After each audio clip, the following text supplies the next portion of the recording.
Who wins this trophy Sunday? Well, I haven't made a decision about that yet, Mr. Rich Eisen. I will tell you that I think it's a nail biter. Listen, I am allergic to blowouts as much as I'm allergic to scrubs. I can't stand scrubs. And when you come blowouts, nothing ticks me off more than looking forward to a game and then it's an annihilation. Yes. I don't expect that to be the case here. I think that it'll be a tight four contest. I think the Eagles should be the favorites. But Mahomes is a superstar, and he's a difference maker. And if you got an offensive line that can protect him, which he didn't have 2 years ago against Tampa, but he has now, it's going to be real interesting to see. Eagles lead the league. What, they got 70 sacks this year? You got Reddick that's got 16 and a half. You got 3 other dudes that's got 11 sacks. You got Fletcher Cox that's got 7 sacks. They get to the quarterback.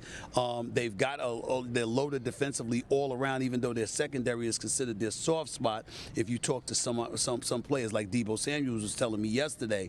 But at the end of the day, Patrick Mahomes and the Kansas City Chiefs, they're going to have to put up points to win this game. It can't be some 17 or 20-point outing. I think it's going to be a situation where if you're going to beat the Philadelphia Eagles, you got to put up about 30 points, and I don't know if Kansas City could do that. I mean, you spend a lot of time around Philly, obviously, Stephen A. I mean, the fact that they're back in it with a different quarterback-coach combination 6 years later, 5 Super Bowls later, it's truly unbelievable. Well, everybody's been talking about Jalen Hurts. He's my most improved player. He's a top 2 candidate for league MVP honors. I'd have to say that I'm leaning towards Patrick Mahomes, deserving that more than him slightly, because you lose Tyreek Hill. You got the #1 offense in points, yards, and passing. So I got to give that to Patrick Mahomes. But I will tell you this.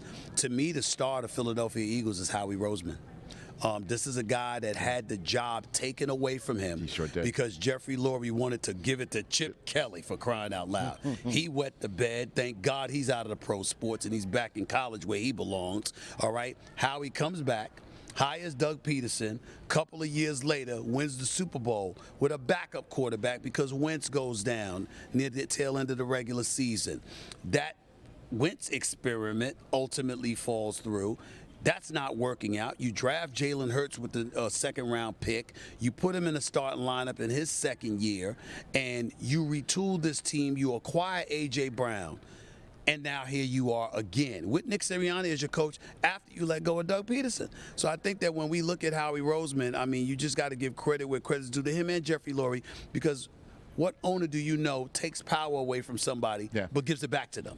That's what Jeffrey Lurie did.